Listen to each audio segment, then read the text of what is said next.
just came into camp for a couple days on my own to set up a prospector tent and kind of get set up for the fall. Our fall hunting from the wild for a shoot location out here, and wanted to run through some of the bush cookers that I use. I just got a new one, and that's actually what prompted this review. I don't usually review stuff. So I've got a solo stove, and I've got the 4-dog stove. I don't know what they call this, honestly, but it's their kind of medium-sized, roughly equivalent to the solo stove in size. I have this bag here, which is a brand new solo stove. They sent it to me recently because I had let them know that my old one had broken with wear, and they have a lifetime warranty. So it's not that I'm getting special treatment. The brand new one, something worth noting about solo stove is that there's 2 parts. I'm not a huge fan of that idea because if you were to misplace this is essentially garbage, doesn't perform its function. And where mine broke was in the grate inside. This guy is my old one, and it's actually so busted that I can't get it apart. There we go. So the ring, and I have to be honest, I really like using the solo stove. It's been great. I love the fact that you don't need to carry around fuel. I hate carrying around fuel. We're often in an area like this, the boreal forest.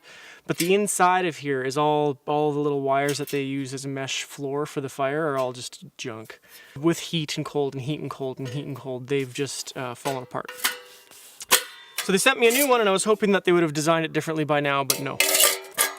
And then the 4-dog kit is 1 piece, which I like. It's made of titanium, so it's really light. It's definitely lighter than the solo stove. I was a little concerned right when I picked it up. I actually bought it off of Don, the guy who designed and made these things, at a bushcraft gathering. He happened to have one, and I jumped on it. I thought these edges would be a bit sharp, but they live inside a pot, so it doesn't matter. They are a bit sharp, but it doesn't matter. The only concern would be maybe handling it. One thing I like about the 4-dog unit is that it's got this, like, I don't know, this fan kind of idea at the bottom of it. So that creates turbulence and gets your rocket stove ripping pretty well. The solo stove doesn't have that. It has a grate for your fire and a little ash pit, and that's kind of it. Now, the titanium side apparently way stronger, way lighter. I paid for both of these units. I paid about the same for the solo stove as I did for this 4-dog unit, and that's worth noting. This is made in who knows where. This is made in Minnesota. I have a lot of trust in 4-dog's products. We use their 4-dog stove in our prospector tent. I really like the thought they put into these things. You can tell someone's handcrafted this. The welds are kind of obvious, and we've used it a few times and it burns really well. I bought the solo stove with the solo pot.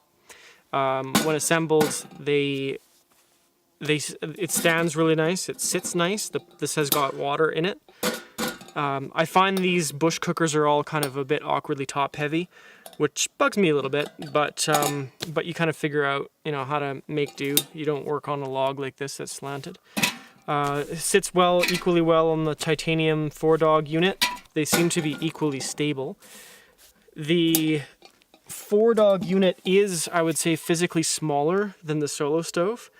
By a fair bit. At the base, they're about the same, but the solo stove is like a cylinder, like an even cylinder, and the 4-dog's tapered. So that's a bit of a difference. But again, it really comes back down to this isn't titanium. This isn't as strong. This did break, and this is 2 pieces. So the fact that it broke and the fact that it's 2 pieces are what failed. The fact that this is lighter and stronger is fine. I'm not going to kick my solo stove down a mountain and need it to perform. That's just not kind of the type of user I am. But it doesn't hurt my feelings that this thing won't get crunched in a gear box, or if it gets tossed in a trailer and bounces around for a while. I think it's going to hurt things, not it get hurt. So all around, really impressed with the 4-dog unit. I'm glad I tripped on Don from 4-dog at this bushcraft meetup. I am happy to be using it, and it absolutely will replace my solo stove. This brand new guy looks all shiny and new, but I know what's up. This grate inside is going to fall apart on me after, I don't know. I mean, I'm a heavy user. I would just say I've used it in all over in mountains, ice fishing, all kinds of trips, dozens of times, but it wasn't hundreds of times for it to break and fall apart. It was probably dozens, maybe 50 times I used it. This brand new solo stove, I think will get shelved, or I'll have to figure out some kind of giveaway. And then, because I just don't need it in my shelves. And then this this broken up solo stove, I don't even know what I'll do with it. I'll see if I can get a welder friend to fix it. And that really sucks. That shouldn't be the case at all. So I've got to eat some brunch here before I pack up and head home. So I'm going to light these up. And I'll get some mushrooms and some grouse. I shot a grouse this morning and found some mushrooms. So we'll get some mushrooms and grouse going and some eggs, maybe make a coffee. This is just some fireweed, fuzz, some birch bark. One thing I should mention is that I made a bag. This bag is made out of an old pair of waxed canvas Filson pants. The solo stove bag is essentially garbage, and this little guy didn't come with a bag. This is another reason two pieces sucks.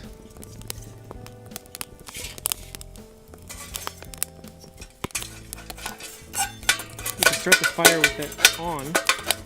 It's a little hard to get your fingers in there because it's got this lip. I will say that I find the 4-dog a little easier to manage.